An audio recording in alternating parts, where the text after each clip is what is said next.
श्री राधे राधे। सभी प्रिय बंधुजनों का व सभी प्रिय विद्यार्थियों का,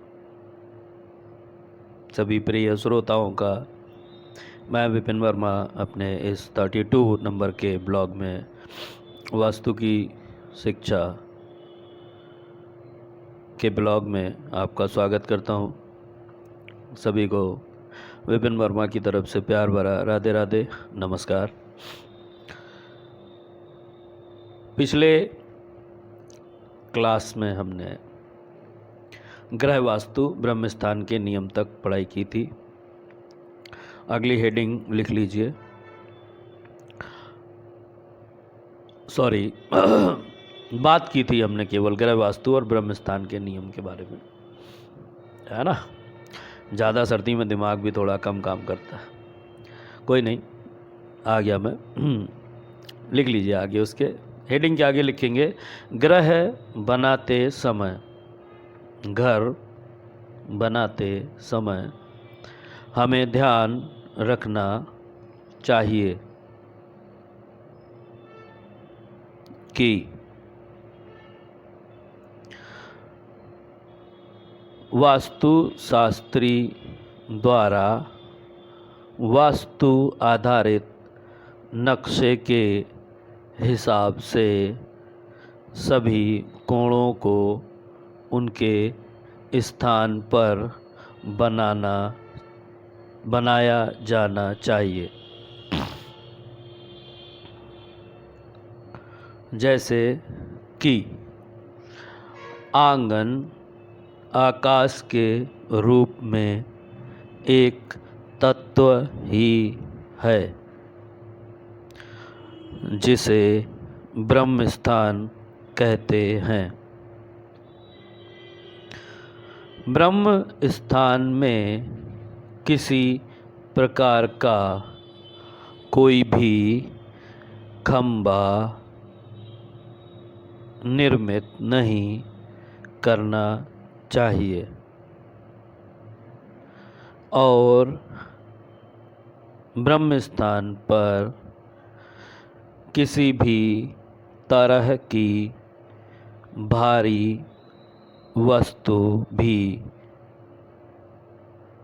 उस स्थान में नहीं रखनी चाहिए। ब्रह्म स्थान हमारे घर का नाभि क्षेत्र होता है। नाभि सभी ऊर्जाओं को सभी स्थानों के ऊर्जा क्षेत्रों तक पहुंचाने का मुख्य बिंदु है, जिसका कार्य है सृजन करना। अतएव ब्रह्म स्थान को विशेष तौर पर निर्माण करते समय ध्यान में रखना चाहिए। ग्रह वास्तु ब्रह्म स्थान के नियम। ग्रह बनाते समय हमें ध्यान रखना चाहिए कि ब्रह्म स्थान आता कहाँ पे है। ब्रह्म स्थान यदि नक्शे को हम देखें, 4 भुजाओं के नक्शे की बात हुई है, आयताकार और वर्गाकार। अब कुछ लोग बात करेंगे कि क्या ट्रायंगल प्लॉट नहीं हो सकता, तिकोना प्लॉट नहीं हो सकता, लंबा प्लॉट नहीं हो सकता, अधिक चौड़ा कम ऊंचा कम गहरा प्लॉट नहीं हो सकता, क्या 6 भुजाओं का प्लॉट नहीं हो सकता, अष्टभुजाओं का प्लॉट नहीं हो सकता, 10 भुजाओं का प्लॉट नहीं हो सकता। अभी हम प्लॉट की दिशाओं और उसके आकार प्रकार पर भी बात करेंगे। लगभग 30 प्रकार के प्लॉट होते हैं। जिनके बारे में हम विस्तार से बात करेंगे।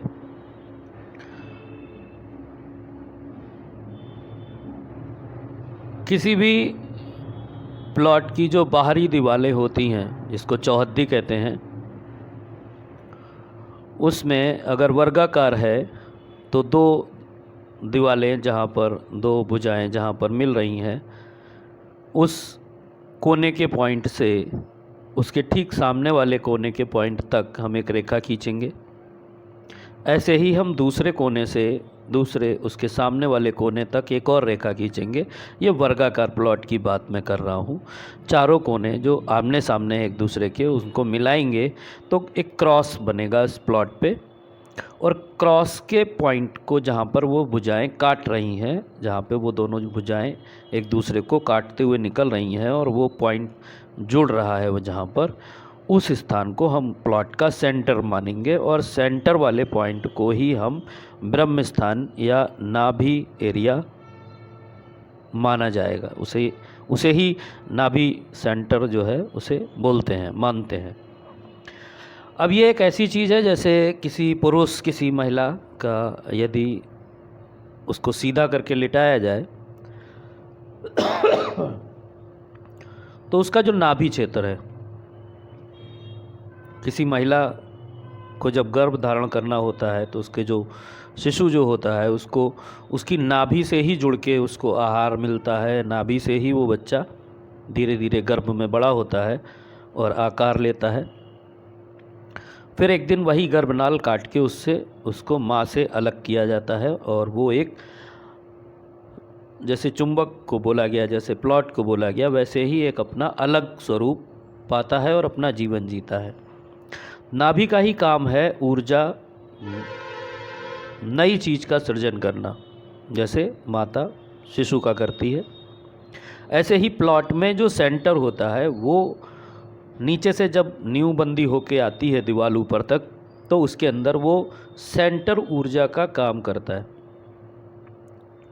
उसमें एक चुंबकीय क्षेत्र बन जाता है, मैग्नेट एरिया बन जाता है और पृथ्वी के गर्भ से आपके प्लॉट का गर्भ स्थान जुड़ जाता है और फिर नीचे से फ्लो होके प्लॉट में ऊर्जा सेंटर वाले स्थान से, नाभि स्थान से, जो ब्रह्म स्थान है, वहाँ से ऊर्जा धीरे धीरे करके निकलती है और शुरू के 4 सपोर्टिव स्थान बनते हैं।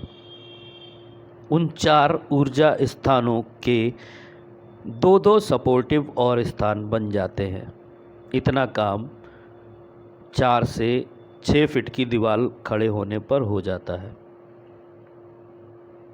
अब जब हम खुद ही मकान का निर्माण कर रहे हैं तो हमें मालूम नहीं है कि ब्रह्म स्थान में हमें खंबा बनाना है कि नहीं, पर यदि हम इंजीनियर से बनवा रहे हैं और उसने भी इस तरीके की प्रक्रिया को, वास्तु को कभी सामने से समझा नहीं है, पढ़ा नहीं है, उसे जाना नहीं है, तो हो सकता है कि वो भी गलतीवश, हम नहीं कह रहे कि वो षड्यंत्र करेगा, पर वो डिज़ाइन को फिट बिठाने के लिए एंगल वाइज इस तरीके से डिज़ाइन को बनाए कि वो ब्रह्म स्थान में कहीं पे पिलर आ जाए, खंबा आ जाए, किसी भी तरीके का बीम आ जाए। ऐसा कुछ भी यदि वो डिज़ाइन करता है और आप इन चीज़ों को नहीं जानते हैं, वास्तु के बारे में आप नहीं समझे, या आपने वास्तु वाले का पैसा जो फीस वगैरह लगती है उसको बचा के और बाईपास किया और ब्रह्म स्थान पे आपने पिलर बना दिया, या आपने कोई बाद में इस तरीके की डिज़ाइनिंग के बाद आपने कोई वहाँ पे भारी सामान रख दिया, तो जो नया सृजन है, अगर हम महिला और पुरुष को जोड़ के चलें तो वंश वृद्धि रुक जाएगी। कार्य को, कारोबार को लेके चलें तो आगे का जो कारोबार है, चीज़ें हैं, वो होने से वो वहाँ पर रुक जाएंगी और घर में आने पर नेगेटिव वातावरण हो जाएगा। ग्रह बनाते समय हमें ध्यान रखना चाहिए कि हम वास्तुविद से वास्तु का नक्शा बनवा कर घर का और इंजीनियर से डिज़ाइन करा के उसको, डिज़ाइन मतलब क्या, मुझसे कोई नक्शा बनवाएगा तो मैं प्लॉट का डायमेंशन मंगाऊंगा इंजीनियर से और फिर पेंसिल से पटरी प्रकाल चांदे की मदद से उस पर पूरा एक घर का नक्शा बना दूंगा। अब ये पेंसिल से बना हुआ है, इसे कोई भी बिगाड़ के कुछ और ओवर राइटिंग उस पर कर सकता है। इसको मजबूती देने के लिए, वैसे तो ये पेन से, स्केच कलर से भी बनाया जा सकता है, पर मैं आपको सिर्फ जोनल चीज़ें बना के दूंगा। टेक्निकल चीज़ें इंजीनियर उसको अपने ज्ञान से बनाएगा। हमारे द्वारा बनाया हुआ मोटा मोटा आपको सब क्लियर समझ में आएगा, पर इंजीनियर जब उसको बना के देगा तो वो इंच बाई इंच जगह को प्रयोग करते हुए बनाकर नक्शे को आप तक पहुंचाएगा। फिर उसमें वो कुछ चीज़ों को, जैसे प्लम्बरिंग हो गई, पिलर्स कितने नीचे तक जाएंगे, कहाँ कहाँ पे पिलर बिल्डिंग को सपोर्ट करेंगे, कहाँ पे बीम देना चाहिए, इन सब चीज़ों को देख के वो उसको नए तरीके से कंप्यूटर पर डिज़ाइन करेगा और उसका प्रिंट आपको मिलेगा। अब समझ गए ना वास्तु वाले की वैल्यू कहाँ पे है। सबसे पहले वास्तु वाले को ही पकड़ना चाहिए। क्यों? इंजीनियर नहीं बता सकता कि प्लॉट की ज़मीन कैसी है। जिस प्लॉट पे घर बनाना है उसमें हड्डियों वाली ज़मीन है, काली मिट्टी है, पीली मिट्टी है, सुगंध दे रही है, कसैलापन है, नमकीन है, मिट्टी पीली है, सफ़ेद है, लाल है, काली है, हड्डियाँ पड़ रही हैं, टुकड़े पड़े हैं ज़मीन में, या कीट पतंगे वाली ज़मीन है, कैसी ज़मीन है, इसके प्रकार को कैसे समझेगा? इंजीनियर नहीं समझ सकता। वहाँ पर वास्तुशास्त्री की ज़रूरत है। तो पहले ज़मीन को ही जब आप तय करेंगे, सिलेक्ट करेंगे, तो वो ज़मीन ही पहले वास्तु वाले की ही ज़रूरत है। इसके बाद उस पर नक्शा बनेगा, वो वास्तु के हिसाब से बनेगा। उसको डिज़ाइनिंग करने का काम, दोबारा से बना के देने का, perfect inch by inch engineering खर्च करके उस पर उसको बना के देना, ये काम है इंजीनियर का। और उसके बाद आप उसमें निवास करेंगे। उससे पहले गृह पूजन कराएंगे, वहाँ पर पंडित जी की आवश्यकता पड़ेगी। तो ब्रह्म स्थान को हमें बचा के रखना है, क्योंकि यदि हमारी वंशावली में जो संतानें हैं वो उस घर में जाने के बाद नकारा हो जाए, उनको समझ में नहीं आए, वो कुछ भी सिद्ध नहीं कर पाए, वो कुछ भी बना नहीं पाए, कुछ भी हासिल नहीं कर पाए, तो सारी चीज़ें जीरो हो जाएंगी ना। आप कब तक करेंगे? तो गृह बनाते समय हमें ध्यान रखना चाहिए कि आंगन आकाश के रूप में एक तत्व ही है जिसे ब्रह्म स्थान कहते हैं। ब्रह्म स्थान में किसी भी प्रकार का कोई खंभा निर्मित नहीं करना चाहिए और किसी भी तरह की भारी वस्तु भी उस स्थान में नहीं रखनी चाहिए। अब ब्रह्म स्थान के बाद हम बढ़े हुए या मस्तिष्क की तरफ जाने की बात करेंगे। फिर हम अपने दाएं घूमते जाएंगे तो ब्रह्म स्थान से हम सामने की तरफ ईशान कोण की तरफ चलेंगे। तो हेडिंग डालिए, ईशान कोण व वास्तु नियम डैश। किसी भी भूखंड में वास्तु को स्थापित करने पर हम पाते हैं कि वास्तु देवता का सिर ईशान कोण में पड़ता है। अतः इस दिशा में ईश्वर का मंदिर व ध्यान क्षेत्र के साथ ही बुजुर्गों का कमरा, नीची भूमि व नीचा मकान बनाना चाहिए। इसे खुला स्थान रखना चाहिए। यदि आप घर में तहखाना, अंडरग्राउंड कंस्ट्रक्शन भी बनाना चाहते हैं तो उसका निकास ईशान से देना शुभ होता है। ईशान में शौचालय व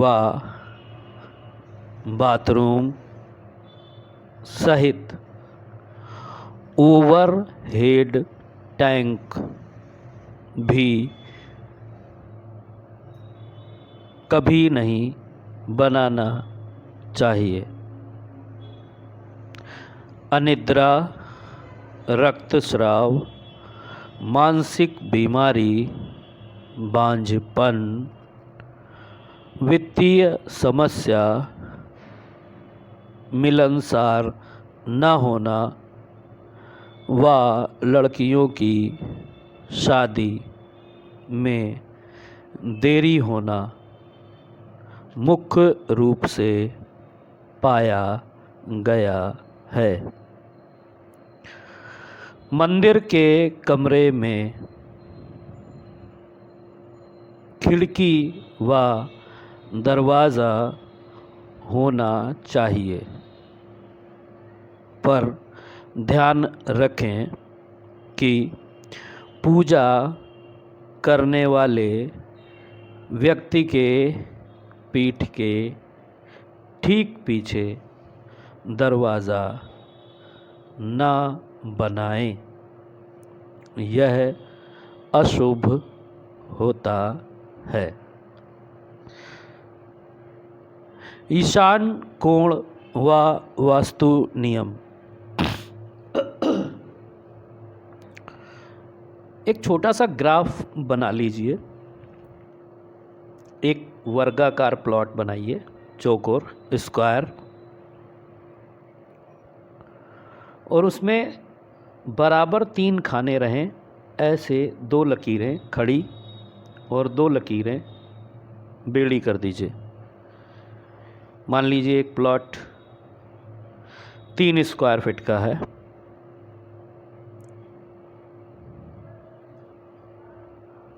एक बार, फिर 2 बार, 3 बार, ऐसे 1 square feet, 1 square feet, 1 square feet, उसके नीचे 1 square feet, 1 square feet, 1 square feet, उसके नीचे 1 square feet, 1 square feet, 1 square feet. 9 square feet का एक प्लॉट बनेगा। इसमें देखिए 9 खाने हो गए। बीच वाले में ब्रह्मा लिखिए और ब्रह्मा के ठीक ऊपर वाले में ईशान लिख दीजिए।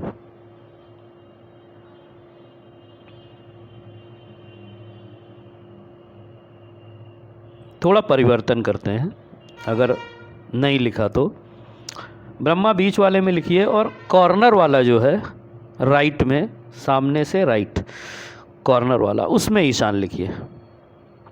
अब उसके बगल से जो बॉक्स बना है उसमें एरो लिखिए, एरो बनाइए, घुमाते हुए राउंड करके पूरा ले आइए। ईशान से चलिए, सारे खानों से राउंड होते हुए ईशान पे आके ख़त्म करिए। ऐसे ही दिशा का चक्र चलता है। ब्रह्म स्थान से ऊर्जा निकलती है। ईशान, आग्नेय, नैऋत्य, वायव्य, और ये घूम जाती है ईशान से आग्नेय की तरफ, आग्नेय से नैऋत्य की तरफ, नैऋत्य से वायव्य की तरफ। किसी भी भूखंड में वास्तु को स्थापित करने पर हम पाते हैं, ज़्यादातर लोग तो वास्तु के हिसाब से नक्शे नहीं बनाते हैं। हाँ, रेमेडी थोड़ी थोड़ी सी कर लेते हैं। घर के बाहर, ऑफिस के रिसेप्शन पे एक लाफिंग बुद्धा ला के रख लेते हैं। 7 घोड़ों की दौड़ती हुई फ़ोटो ला के घर में लगा देते हैं। किस जोन में किस स्पेसिफिक स्पेस पे लगानी चाहिए वो पॉइंट उन्हें पता नहीं होता, पर ले आते हैं।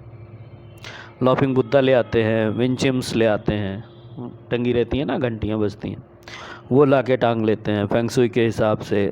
खरगोश के मुंह में सिक्का दबा रहता है, वो खरगोश ला के, वो सॉरी मेढक के मुंह में सिक्का दबा रहता है, वो ला के रख लेते हैं, शुभ हो जाएगा, वो सत्यानाश हो जाता है। किसी भी भूखंड में वास्तु को स्थापित करने पर हम पाते हैं कि वास्तु देवता का सर ईशान कोण में पड़ता है।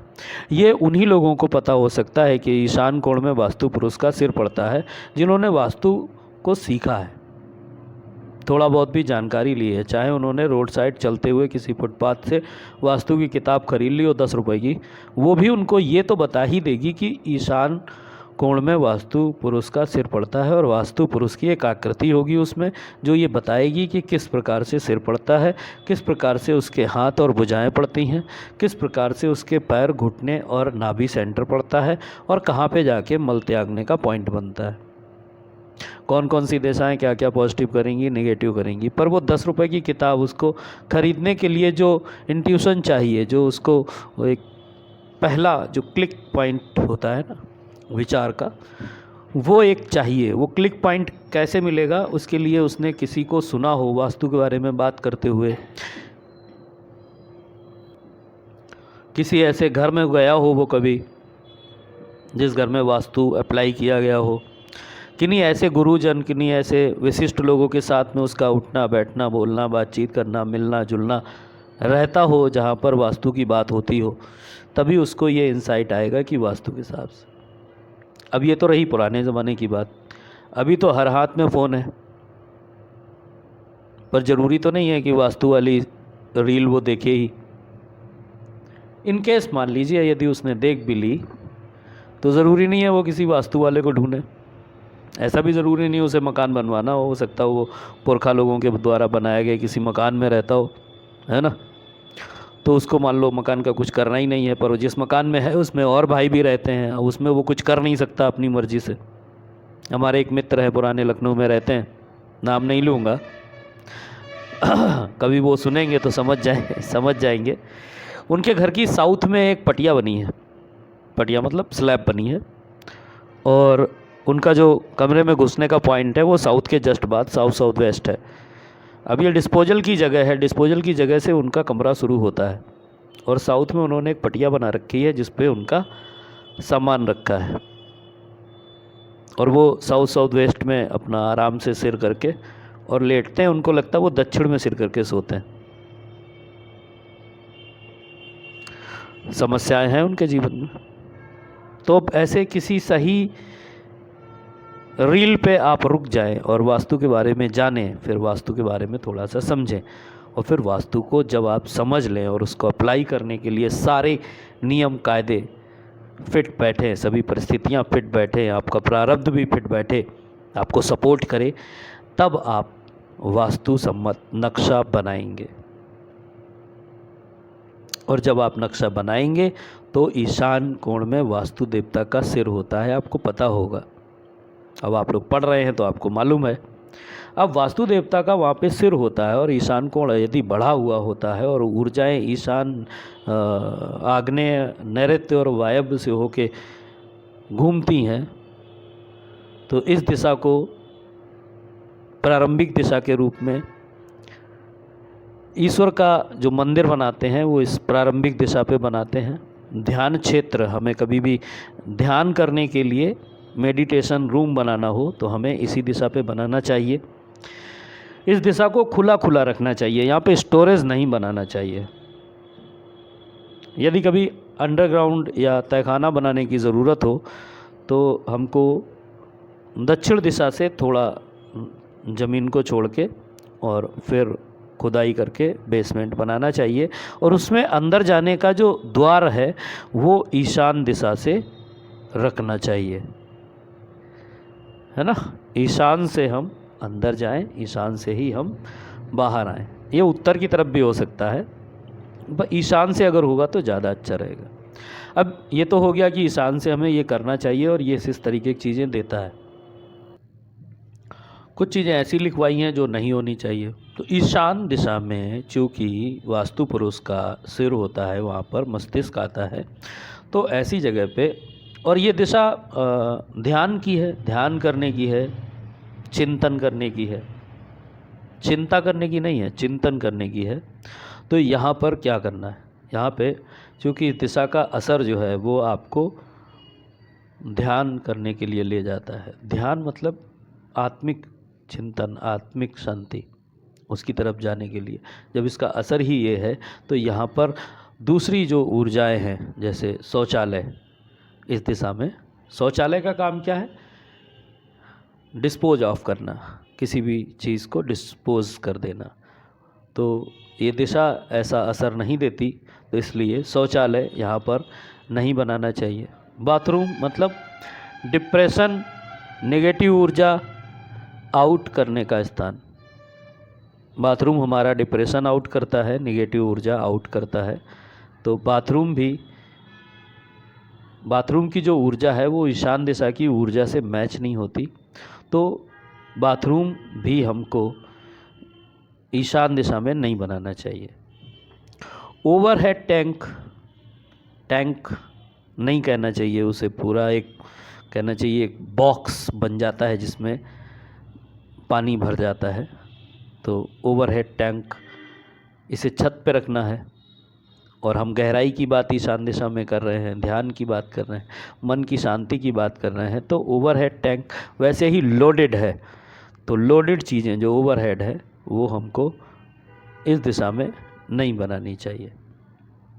यदि हम बनाते हैं और हमको जानकारी नहीं है और हम किसी वास्तुविद से नहीं मिले हैं और हमने इंजीनियर के हिसाब से उसको वास्तु संबंध मान लिया है, तो ऐसी वाली स्थिति में आपको ये चीज़ें जो आप ईशान दिशा में नहीं बनानी चाहिए और आप बना लेंगे तो उनसे आपको अनिद्रा होगी, कोई जख्म होगा तो रक्तस्राव होगा, दिमाग में रक्त रुकने का काम करेगा,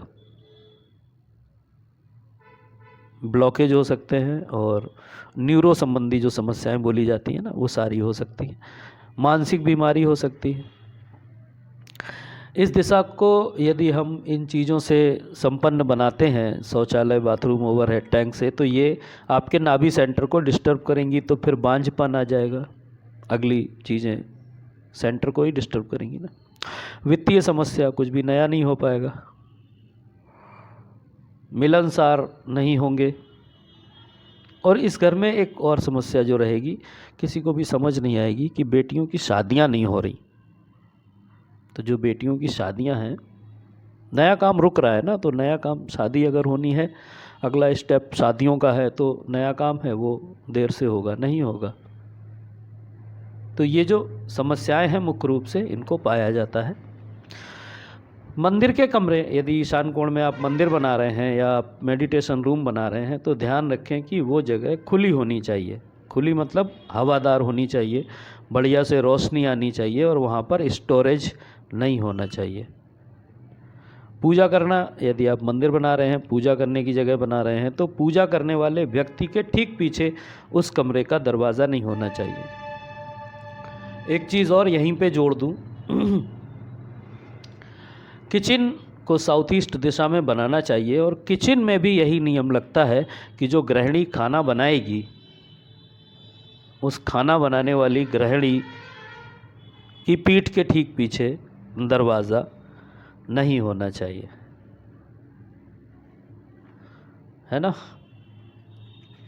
तो साउथ ईस्ट दिशा की चीज़ भी हमने समझी, ईशान दिशा की चीज़ भी हमने समझी, क्यों नहीं बनाना चाहिए। अब किसी का मान लीजिए साउथ फेस मकान है और वो